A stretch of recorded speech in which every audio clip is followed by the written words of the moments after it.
All right. Well, welcome back to part 2 of Basically EMS, talking about cold injuries. Today, we're going to jump into hypothermia. So sounds like some of you guys maybe have some good stories. Feel like we've all been on some good hypothermic patients. So hopefully some good stories with this one. So hypothermia, we all know hypothermia is being cold, right? It's a cold body temperature. By definition, it's going to be below 95 degrees Fahrenheit for that core temperature. Anything above that, maybe they're cold, but they're not technically hypothermic until they're below that. And so there's a bunch of different stages, and there's a progression of hypothermia. And as we start to progress down that, our body continues to fail more and more at being able to regulate the body temperature. So it's kind of spirals, right? It's kind of like a rock downhill. So the first stage of hypothermia is going to be mild hypothermia. And so that's a core temperature 93 to 95. And like we talked about with the last one, these are core temperatures. This is not under the armpit. This is not, an oral temperature. It needs to be a core temperature. So for us in EMS, it's typically going to be a rectal temperature, right? So just keep that in mind when you're looking at temperatures, that it needs to be a rectal temperature for us typically, for that to actually be the real temperature. So some things you're going to see with these patients, this is when we still have shivering. So you guys will see kind of down the line, as we get worse, our body's going to lose the ability to shiver, because shivering is just us creating heat, right? It's creating body heat. So foot stamping, which is going to be kind of the same thing. We're going to see some rapid breathing, and then some pale, cool skin, and then maybe kind of a withdrawn, kind of tired affect. The start of the lethargic, not quite there, but working its way. And remember, the body's trying to keep its temperature warm too, so everything's going to shunt towards the core. So like when you talk about like pale, cool skin, like you're going to see that in the arms and stuff like that. There's a good saying too to think about it when Chris was talking is cold hands, warm heart. Have you ever heard of that before? So always think about, make sure the heart's warm. Yeah. That's warm hands, cold heart. Yeah. That's EMS. Yeah. Kylie special. Yep. No, that's good. I like that. That's a good way, because the hands are cold because the heart is warm. Yeah. That's a good way to look at it. Yeah.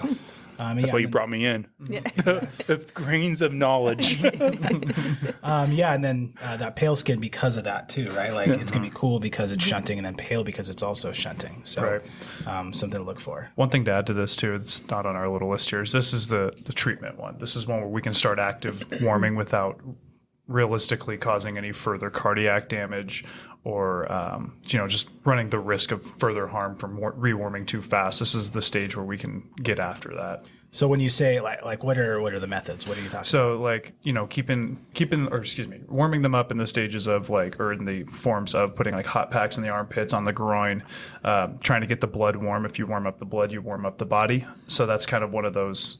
That's kind of the go-to. And then there's obviously blankets, turning on the rig heater, all the things, ambulance heater. But for me, I've only ever really used the hot packs for a couple of circumstances. One was for a gal who drove into a pond. And less than 15 minutes from when she drove into that pond to being at the hospital, because it was a stone's throw away. But all I had time to do was cut the wet clothes off, get hot packs on, and then we're at the hospital. Yeah. To add on to a little bit of that with hot packs, one thing that I use in my practice too is like pediatric warmers, like PD warmers and stuff like that. They're the long, like hot packs. The transwarmers? Yeah, the transwarmers. They're a little bit low temperature and stuff like that, but they're great for like core and stuff like that. And they're a little bit longer and stuff like that. And they work pretty well. Yeah, and they don't get as hot. They're not going to burn the patient. That's what I was going to say. Please make sure you put some kind of barrier between their skin in these hot packs, because I've done it to myself at home, even with my own hot packs. And like it gets hot very, very quickly. And those ones, like the ones that you punch, or like you break or whatever, it's got that little chemical. Always punch. Yeah, I always punch it too, and everyone made fun of me for it. Rageful. Oh yeah. Well, and when it's 3:00 in the morning, you just want to punch a hot pack. Call number 14. You sure you don't want an ice pack here? You want one? Yeah. Makes you feel strong and stuff. Does. Like you're like, I'm doing something. I've always had to tell people, like, hey, like they'll just give it to the patient, and like people don't do what we would hope they would do, right? And like put it over their shirt. They'll put it directly underneath their shirt on their skin or something. So you have to tell people, please make sure you're putting some kind of barrier, because you can get burned. And if those things leak, like the chemicals in there too, they can cause chemical burns. Yeah, especially a big one that we was always trained really hard on was with babies too. The porta warmers that we were referencing earlier, those are specific for babies, but they can be used for everybody. But if you're using a hot pack, especially older people, little people who have that thinner skin, there's documented cases of little newborns getting 3rd-degree burns because of hot packs being left on for a long time. So yeah, make sure you're very cognizant of that if you're going to be using those. Yeah, and then from a provider standpoint, right, don't rely on the common sense of the patient because you'll be shocked how not common that common sense is. Yeah. Also, read the directions on it. Make sure you have a hot pack, not a cold pack. Yep. So, I've actually done that. Yeah. Been there, done that. That's why I'm bringing it up. Yep. They should color code those. Yeah, the hot packs are red. Oh my gosh, wouldn't that be so Yeah, that'd be a great idea. Like maybe the cold could be blue. Blue. Maybe the hot could be like what's I think hot the color, like cold red? should be red. What if I'm red, yeah. blue colorblind? Oh. Yeah, I'm fair colorblind, Chris. point. Way to go. Are you? No, but What if I'm an EMS and don't like to read directions? yeah. That's more what I went it to is. paramedic school specifically so I didn't have to do what things tell me to do, Fair except protocols. Fair enough. All right, so moving down, we've got mild to moderate hypothermia. So that's going to be 89 to 92 degrees Fahrenheit for the core temperature. So these patients might have a loss of coordination, some muscle stiffness, and then slowing respiration. So before it's going to be rapid, as they start to slow down, that's a sign that they're moving to mild moderate. Slower pulse, maybe some confusion, and maybe a little bit of lethargy. So I personally have experienced mild to moderate. I don't know if you guys have ever really been hypothermic. I was on a motorcycle ride coming into Lake Tahoe. It was like April, so I didn't think it was going to be too bad, but it was still like kind of a pretty significant storm. Is that a humid area too? I don't know Lake Tahoe. Is that a humid area? I don't think specifically, but I was on my motorcycle, so I've got all that, that wind and everything, the wind chill factor, and I was pretty well geared up. Like I had pretty good cold weather gear, but I think it was in the high 20s for a couple hours of riding, and it was snowing, and like I got to my hotel, which thankfully I wasn't camping that night because I normally camp, but I had a hotel that night. And like I got my stuff done and I was like, there's a Subway, and I was walking to go to the Subway and I tried to call my wife on the phone to be like, oh, I'm safe and everything. And I couldn't talk and walk at the same time. Like I physically couldn't do it. If I tried to take a step, I would stumble around if I was trying to talk. And I remember I had that thought even of like, oh wow, I'm really hypothermic right now, right? It's really weird. And I felt that just like really withdrawn, really slow. So It's the sleepiness. That's the sleepiness of hypothermia. yeah, it was an interesting thing. So you might see that with these the mild moderate patients. I think of this one as like, in the movies when you see someone who's freezing to death or outside in the snow and they just start to kind of wander slowly and slowly and slowly. Like to me, it's like the beginning of the acceptance of like, all right, well, I'm probably going to die out here, and so you kind of just everything slows down. And then if you think about the confusion, it kind of checks out from a perfusion standpoint, right? If the pulse is slowing down, the oxygenation slowing down, brain fuel is gone, brain's going to work not as good. They look drunk. Yeah. They totally look drunk. Yeah, that's a good way to put it. They definitely look drunk. And I think this is where the paroxysmal undressing comes in. I think is usually mild to moderate. It does, yeah. So if you've never heard of that, it's very common for people that are lost like in the woods or whatever in the snow to fully undress and take their clothes off. They start to feel hot for whatever reason. And so it's a common thing for like search and rescue to find people completely naked in the woods in the snow because whatever their brain just tells them they're too hot and they start to take their clothes off, which obviously exacerbates the hypothermia. But I think that's kind of mild to moderate where they start to do that. If I remember correctly, that's actually like pretty much when your brain realizes that it's going south.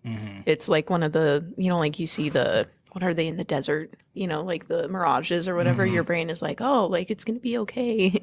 And if I remember correctly, that's what causes that. Is your brain's just pretty much like, hey, something is very, very wrong. We're at least going to make this, like, try to make it as painless as possible, kind of Roll thing. into it. Yeah, just feed into it. It's going to make it worse, but you know what? You're the If I remember correctly, that's what it's. I could be wrong. it's like the dog going under the crawl space to go die. Yeah. Kind of a thing. Yeah. That's horrible. I always like, and you could even think of that paroxysmal changes, like, when you put your hand under hot water and you're like, oh, it's cold for a second. And then it starts changing, like it starts messing with your sensory inputs. Yeah. It's a weird thing. And then moderate to severe is going to be core temp below 88. And so these patients essentially look dead typically. they're just so bradycardic. Their respiratory rates are so low, they can essentially just look dead. But, when you check, they might, I think you were telling a story the last time where, they were so cold, the EKG couldn't even read, but they did have a pulse. So you might see something like that with these patients. Maybe some dysrhythmias as well with these patients that you'll see. I'm sorry, moderate to severe is 80 to 88, and then below 80 is going to be severe, and then kind of the same symptoms at that point. You're not dead till you're warm and dead. Yeah, me. For us, you're not dead till you're warm and dead. And kind of just looking at like the different stages, how I always kind of look at it too is like time and environment. Like those play a huge thing. And that's always the things I always think about is it took them a while. The time is like, how much time did it take them to get this cold? Okay. And just start kind of giving a game plan. And then what kind of environment were they in? Were they on the floor? Were they outside? All those like two big things help me kind of put into different stages of hypothermia too, of like, hey, okay, they've been out this way and this is what they're presenting. This makes kind of sense in the overall patient assessment aspect of things. And I just really kind of look at when I think about hypothermia, is just time and environment are my key like things of like, okay, now we need to get it like how are we going to treat this patient? How are we going to make this patient better at this point? One day on the one day on the linoleum floor could be the same thing as 2 hours outside soaking wet. So let's talk about treatments a little bit, or different strategies. So I have something real quick with severe. Go for it. We talk about it in the medic scope quite a bit because we obviously have more cardiac monitoring capability. But just how irritable that heart is as it slows down. Try not to jostle people. This is where like warming them too quick is actually a hindrance to their health. But like if you have you're a basic provider, dual basic provider ambulance, and you move somebody, you're like, they're in cardiac arrest and I don't know why, but you've been jostling this person. You've been kind of manhandling, for lack of a better term. It's not a shocking finding. Yeah, you can make that pulsatile arrhythmia go to like a VTAC or a VFib or something, which kind of goes right into treatments, right? Like with these severe patients and maybe patients in cardiac arrest, you might make sure you're looking at your protocols because some protocols will only allow for one defib of these patients. It's a common thing. It's under 86 generally, I think is 86 is pretty much like the number, I think, degrees. as to whether, 86 degrees. So if they're over 86, most systems will let you shock them. If they're under 86, most systems will only let you do like one or not at all. Yeah. Or I've also seen prolonged defib periods as well, where instead of the 2 minutes, it's like a 6 minute, 8 minute period as the body's slowly starting to warm up because we don't want to kick them over, into a rhythm when their body's not ready for it, right? And their cardiac tissue is still so irritable. Coding someone without correcting the hypothermia is pointless. It's just they're just going to stay how they are. So as you continue, the thought is, as you continue to work them and warm them up, the chances of cardiac survival go up a lot. So just with remember the temperature raising. Yep. Yeah, and that's one thing to think about too. There's, a lot of documented cases of people being cold and dead for long period, like underwater for hours. That's what I was going to say. Is that kid in Central Park? This was back in the 90s, I think. The kid fell through the pond or whatever there, and he was underwater for like 45 minutes, and he was pronounced dead, but they continued to work him, and he lived. They just made like a Lifetime movie about him a couple years ago, but he lived. Yeah, I'm a Lifetime movie person. Not really. I hate those movies. But he had no neurological deficits. Yeah, he was totally fine, and he was underwater for 45 minutes, and they worked him, but it was the mammalian, probably where the mammalian dive reflex comes in. Yeah, which is what I was saying the other day.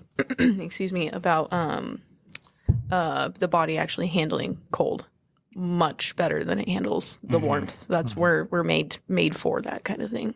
Yeah. I want to say, I think it was like a cold emergencies training that I did with a county. And I want to say somebody fell through the ice. They were like cross country skiing and they went they broke through the ice and went head first.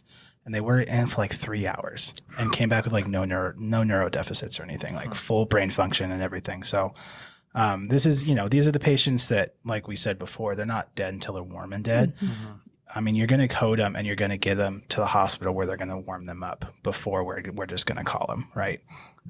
because maybe, it's happened lots of times, lots of documented times that these patients come back. I mean, isn't there like a whole field, this is kind of diverting, but like a whole field of study of like cryogenesis and keeping the body cold for later life? Yeah, like Futurama. Walt Disney's head, right? Oh, I didn't I was know if we were thinking going to get cut I was by thinking Papa Disney, you know? I was thinking Futurama, Idiocracy. Yeah, that's what I was thinking. I immediately went to Futurama, and I was like, then you said the other thing, and I was like, oh, we're on different pages. This might be through my mind. too old for you guys. Encino Man was like the first Oh, one. I love that. I And reference that movie. That was all all the time. organic too. Like he Yeah. froze in a rock. 90s Brendan Fraser Yeah, is Brendan so Fraser. good, so good. Treatment wise, outside of that, so keep we need to do that. We were talking about active versus passive rewarming. Right, So that's an right. important thing for everybody beyond that mild is going to be that passive rewarming. So that's, cover them in some blankets, but we're not going to do hot packs. We're not going to do anything like that. Get them in a warm ambulance or whatever clothes. environment. Yeah. Cut the cold stuff off. Maybe make sure they don't have any constrictive jewelry, anything like that. And then just do your normal stuff. At the higher level scopes, we might do like some warm saline for those patients, but that's kind of the max of what we're going to do there. Right.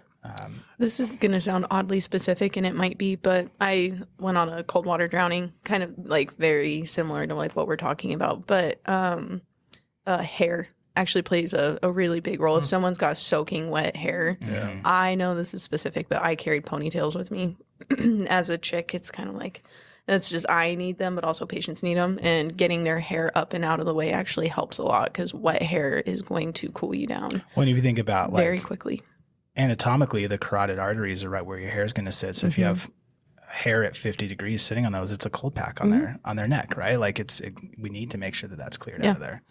Like I said, it's very, very specific, but I've done it before, and I try to do it. It's good for temperature management, regardless of whether you're talking too hot or too cold. But just remember, if they've got soaking wet hair and soaking wet clothes, it's the whole thing of soaking wet. Just try to mitigate that. I think one thing that I was going to add too is make sure you have a plan too. Like we talk about like cutting clothes off and stuff like that, but as you as a lead provider, like you have to have a plan of like what we're going to do first. If you just start shouting out and throwing things like, oh, we're going to take off clothes and do all this stuff, but the fire department you're with or your partner's like, okay, doing it right now. Like, no, I'm talking about the ambulance, right? Like kind of have a game plan going into it, right? Slow it down and say, okay, this is what we're going to do. We're going to get them in the warm ambulance. This is what we want. We want to remove the top, pants, get them warmed up. This is the plan, and make sure everyone's on that plan. Because if you're just shouting out answers to the plan you have, no one else knows that plan. I've seen that happen a couple of times, especially because it does happen, but we don't go off them too often, especially the critical hypothermia patients. You can tend to speed it up, and we talked about it last podcast, slowing down.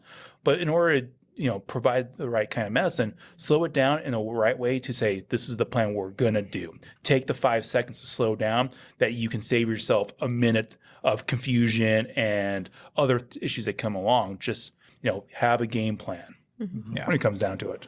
Yeah, especially, if you don't, then they're going to put a wet patient on the blankets you just put out. Now, now those blankets are wet and they're useless, right? Like, yeah, and that goes with everything. And that's one thing I think EMS in general is really good about. Like we're not with everything, but like cardiac arrest, we're so orchestrated. I personally think we're better than the hospitals. Like, I agree. We're so good at it.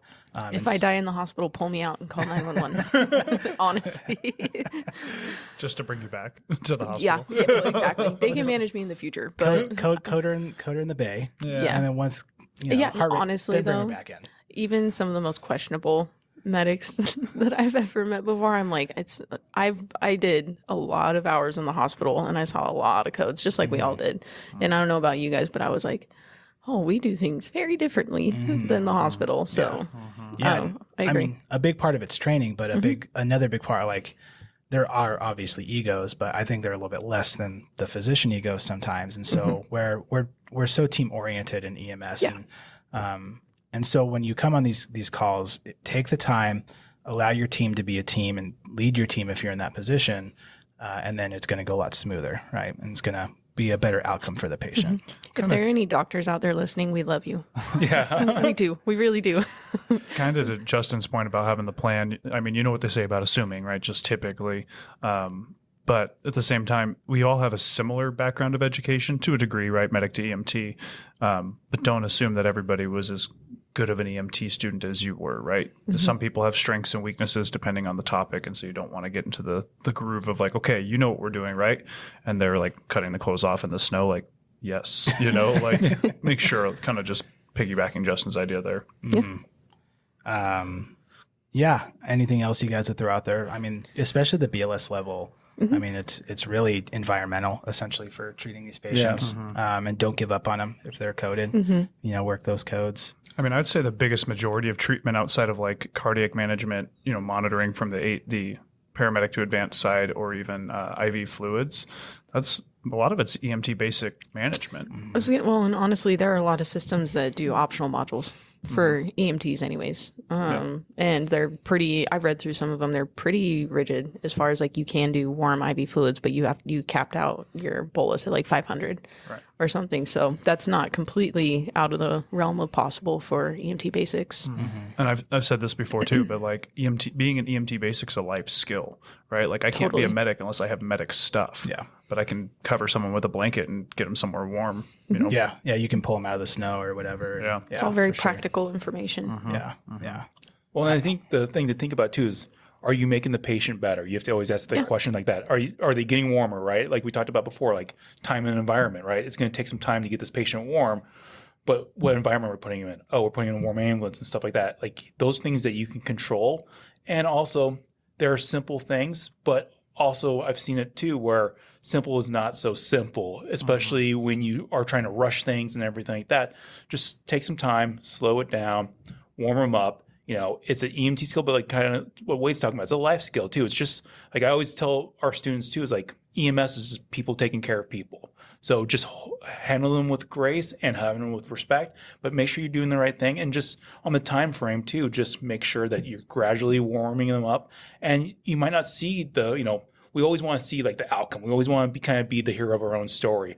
Sometimes with this is we get them maybe a degree or two warmer, but they haven't changed anything. But hey, we got them moving forward. That's the big thing too, is, letting go of like, I have to be perfect. I have to get them to this exact spot. It's, hey, I'm doing the right thing. Because there's going to be things that happen. No call, you never run a perfect call. You just can't. There's always something you can learn from and do better at, I believe, in a call.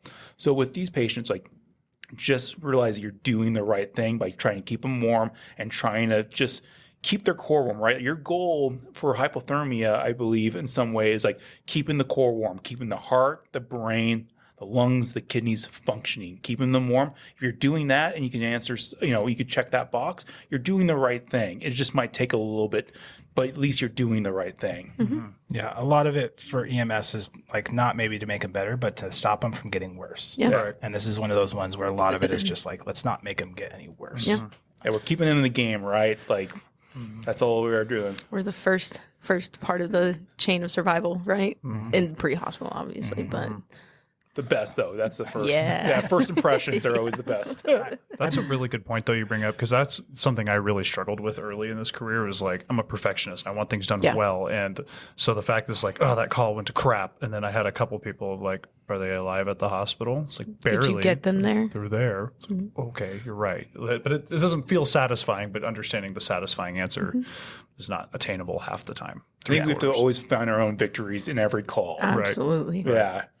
Yeah, I think we've all been on those calls too, where like I don't know what happens, but like within like 30 seconds, something like a stupid, like you ask a dumb question and then everything feels wrong from that point on. And everything, I mean, you could do everything perfectly, but it just feels like it got away from you. It's such a weird thing. Cause some calls, like you just like walk out of the hospital, like, I did that. Yeah. Mic drop. Yeah, exactly. And sometimes you run calls and just everything just feels like it's going wrong. And you hit all you got from ABC all the way to Z. Everything was right. And sometimes you have to have the perspective of walking out like, our job is to get people to the hospital and not let them get worse in that time. And I did that. So I did my job. Right. Cause you can definitely like, there's such a mental game. I feel like to doing what we do sometimes, like with like IV skills are the huge one that we all have seen. Like some days it is soul crushing when you have a like 7 IV day and you miss every single one. I don't think I've experienced the ego blow like that before. And then it happens for like 4 more shifts, and you're like, here's my license. But then then 3 shifts later, you could be blindfolded, left-handed behind your back, hitting like a 22 veins. gauge in the thumb. Perfect, right? Like it's like a hitter in baseball. Sometimes you just have those streaks, like you're hot or you're cold, but you just have a slump. We just have a slump sometimes in our job, which is Do they ever go away? Because mine still. I'm just kidding. for some of us, yes. I had an IV slump one time. I was double medic, and it was came out as a code, but it was an overdose, and I just could not hit IVs. It was not my call, so I was doing skill stuff. And then my partner's like, "Yeah, you can drive. I'll take the basic firefighter in the back." I was like, "Oh, my feelings are hurt. They're hurt." But yeah, you got to bounce back. Yeah, you got to be able to get through it because that's what your patients need. To redirect back to hypothermia, I was thinking about some pro tip stuff. Like if you're going to go, and they talk about it in the book, but think about the environment when you're out there when it's cold. Your hands are cold. I used to put my gloves in the vent. That way, 1, it was just nicer when I put them on. But 2, if I was to feel somebody, I'd pull the back down and I could actually touch with my skin, and my skin would be warm enough to be like, oh, they're cold. So just kind of different techniques to making yourself successful there. Yeah, and that's a good thing. And, I think they talk about this in the book too. Like, if you're going to do that, do it on like their stomach, right? Because we want that core temperature. Yeah, the back of your hand. Don't use your palm. Yeah, just like when you were a kid and your mom she wouldn't touch, she wouldn't check you with her palm. She'd check you with the back of her hand. And do the same thing, and we can check kind of like the stomach or the core area if we're going to be doing that short little check. I've heard that the lips are actually the best place to, like, your lips to feel temperature. I just would not endorse doing that at work. Yeah. They're cold for sure, but like maybe your family. What a sick joke. Yeah. Can't. The most sensitive part of your body just happens to be on your face. Yeah. That I can't think of, like, I don't even think I do that. Like, I've known you guys for a long time. I still wouldn't be like, here, let me check. So we're clearly not friends. Yeah. On that out. Sorry. Just giving your patients little raspberries on their tummy. Yeah. It's just like, They're not responsive to painful stimuli. they're not responsive to affection. Yeah. That's a big red flag. So I was going to add on to Wade's comment too, to circle back around and do a Wade thing. But getting out of the ambulance too, right? You can wear a bunch of coats and do all that stuff, but also keep in mind, if you're not and you're getting cold, guess what? The patient's getting cold too. They're getting colder, right? So like I would roll out, and I'm not rolling out with like shorts or anything like that, but like I would have like my duty shirt and stuff like that, but I would just see how the temperature is and be like, oh, that's cold. I'm going to put on a jacket, right? Oh, the patient doesn't have a jacket. Gosh, they must be really cold, right? And just kind of helps me put things in perspective of time management and stuff like that. If I'm cold and I'm freezing, guess what they would be? And I mean, have you ever been on calls for a long time where you're standing on the pavement for a long, like many hours, and then your feet get frozen? You're like, oh my gosh, I can barely move my feet because my feet are so cold. Think about that as, man, the patient's been out here for a long time too, and my feet are cold. I wonder what they're feeling right now. This sounds kind of weird, but it's funny that you say that because I have Raynaud's. If you're unfamiliar with Raynaud's, for anyone at home, it's like you just lose your circulation in certain areas, usually like your fingers and toes. So if I touch, it only ever happens when I'm at the grocery store, but it's because I touch the like metal cart, and it happens every time. And I have so many pictures of it on my phone because like my ring finger will be white. And then the rest of my fingers will be bright, like pink, and totally fine. And it's purely just because I touched something cold, which metal holds That's temperature. Called conduction. Yeah. We learned that in our science class last time. Yeah. But it's interesting because like even just, I mean, I obviously have that. That's my body doing its thing, I guess. But anybody that has conditions with like poor circulation of any kind, like even like Raynaud's, but diabetes, all that stuff, it affects them oftentimes much more rapidly. I can't even touch a cold grocery cart because it sends my Raynaud's or sends that off. So like imagine, a diabetic who already has poor circulation laying on a linoleum floor. That's not to say they'll definitely go down faster, but it's going to hit them really hard. They might look like they've been on the floor for 2 days and it's only been, 6 hours, but they're already predisposed to that. Let's get crazy with this. Say this diabetic is hypothermic or hypoglycemic already too, and then fell down. Yep, exactly. Yeah, it's definitely a compounding thing you can see for hypoglycemics is a hypothermia.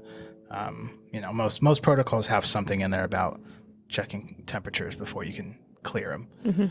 I had to actually take a patient to the hospital. We got him back because she was hypoglycemic, but this patient was hypothermic. So like we got the blood sugar up, they were still altered. We're like, this is kind of interesting. And sure enough, took a temperature and they were hypothermic from being hypoglycemic. So it does happen. So if I mean, this is probably, if I conceptualize, I can put it together, but I'm assuming like waking a hypoglycemic up who's cold with sugar would actually take longer, right? If we think about like Because of the poor hypothermia. circulation. Yeah, right. So like you might have to sit on that a little bit longer just because the circulation's slow, so perfusion's slow, so getting the sugar where it needs to be. Conceptually, that makes sense to me. I could be dead wrong, but I mean, I don't know, just something to also consider about complications. Yeah. We're talking a lot about slow things too, right? Because the body's slowing down, right? It's because it's trying to protect itself, it's trying to stay alive. That's why you see the bradycardia, everything's shunting over. So the body's trying to slow down too to stay alive as long as possible too. So like, yeah, it's everything's gonna. If you think about medications or everything you do, it's gonna be a slow time to see that outcome too. We're just about out of time. Anybody have any quick stories they want to share? I know we kind of talked about a little bit of hypothermic stories, but anything you want to share that you learned from? Wade and I talked about this the other day because there was a frequent flyer. You guys will probably recognize who this is, the 4 or 3 of you, but excuse me, chronic raging alcoholic, had a wood stove, lived in a very dilapidated house. It was classic of him to sit on his front porch and like scream at the kids as they walked by on their way home from school. Well, he didn't do that one day. And the neighbors were like, wow, that's really odd. Like my kid didn't get screamed at today. Something must be wrong. And we get there. He's, it's hard to say how intoxicated he was, but he was one of those people who like his functioning BAC was like, 0.2, something like that. So always just inebriated. And we get there and we did a rectal temp. I ended up tubing him because he was just so far gone. But his wood stove went out. He didn't have insulation. He just got plastered and he was hypoglycemic. So he was intoxicated, hypoglycemic, and hypothermic. I was like, oh gosh, we're back at it. Like he's just drunk again. No, he was severely hypothermic. He was like 87 degrees was his rectal temp. And we were like, oh crap. Like, I mean, not to say he like deserves those kinds of things, but in the previous experiences, we're like, oh, it's just because he's drunk or whatever. And this time it was like, oh, like this, who knows what it's going to look like? Because he would be down for days sometimes, and this is when Wade and I figured out like we've both been on him for this, and it was crazy. Like his blood sugar was so low, his temperature was so low, and we ended up having to intubate him, obviously, but he's fine. Or he was fine. It was like a week later, I went back on him for screaming at children. He threw a bottle at one of them. So it was like, all right, he's back at it. I'm glad he's doing well. Throwing balls at kids again. Yeah. But it was one of those calls where it was like, it just kept adding up, adding on to it. And it was like, okay, like we know he's intoxicated, so we have to consider that. He's also was having a lot of like blood sugar issues already because of the alcoholism. So then you factor the alcohol. Okay, great. He's hypoglycemic. Okay, great. Now he's hypothermic. And it was actually really dynamic. It sounds like it's easy, but you're trying to correct the sugar and figure out if that's why he's unconscious. Well, it got better, but it didn't get better. His airway never recovered, and so we ended up having to intubate him. And it was that was my first real instance with hypothermia. And it was like, oh wow, this guy is a very dynamic, complex patient. Managing him actually took a lot. It was a lot of manpower to try and get everything managed for him. Yeah, and that can be hard kind of, I think, for EMT students specifically to conceptualize and understand. Like if you're listening to this and you're going to EMT school, like we're giving you kind of like meatballs, right? Of like, it's going to be one thing that you can fix generally as you're going through this. And real life, that's how it is a lot of the time. That there's so many comorbidities, right? And that's what real life is out there. Like, so you need to expect that. And I think that can catch people flat-footed when they're new of like, wait a second, in school it was A, B, C. Yeah. Right. Yeah. How am I supposed to do that? Yeah. And then you just kind of have to figure out what your priorities are, make your list of how you're going to treat this patient. And again, like we talked about before, just get them to the hospital, Right. to those wonderful doctors. Yes, that we love so much. we And love so nurses too. For And everything nurses. Yeah. And techs. Yeah, And we're, flubs. we're really, like I said, we're Medical billing. patient movers. Everyone except management.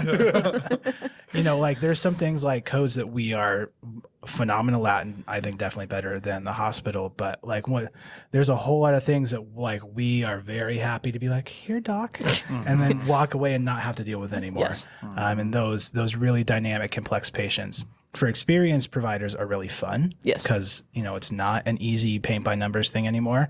But we're not necessarily sad to drop them off and Make them tell our cool story someone later. else's problem. Yeah. When you have a patient and you're like, I don't want this patient to be in my ambulance anymore, you'll move very quickly.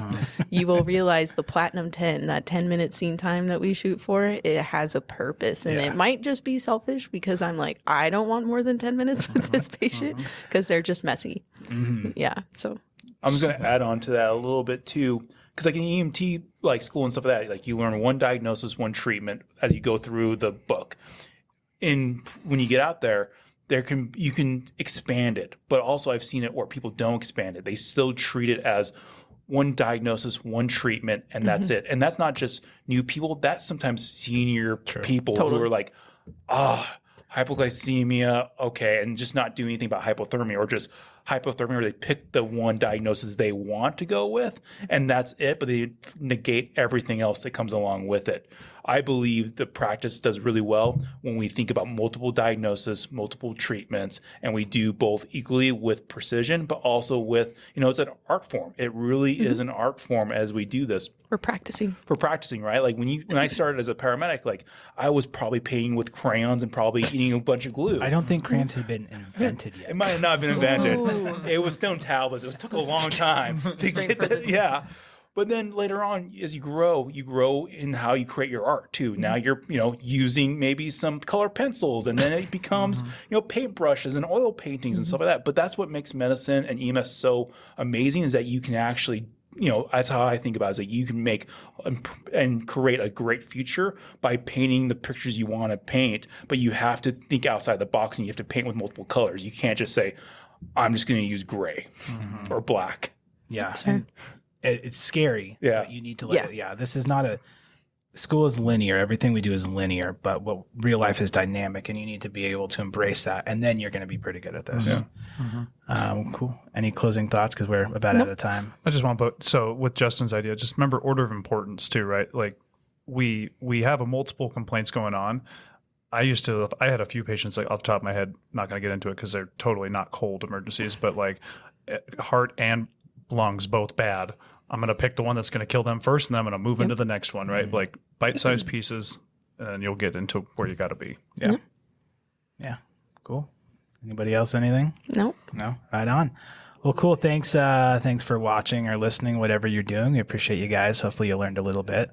And made some new friends along the way. That's really what we're here for. Check us out on YouTube, Instagram, all that good stuff, Apple Podcasts, wherever. It's awesome if you subscribe, follow along, whatever it is, wherever you're finding us. And as always, if you have any ideas of stuff you want to know about, hit us up in comments or whatever, and we'll try to address it eventually. We're all full-time doing other stuff. This isn't all that we do. We're a little limited on time, but we try to get all that stuff. One day we'll all get to be podcast bros. Yeah. Full time. Full-time podcast bros. So hit that, smash that subscribe button. Yeah. I've always wanted to actually say that. So that's checked off on my bucket list. All right, cool. That's what we're here for. Just checking off Justin's bucket list. Cool. Thanks everybody, and we'll catch everyone on the next one.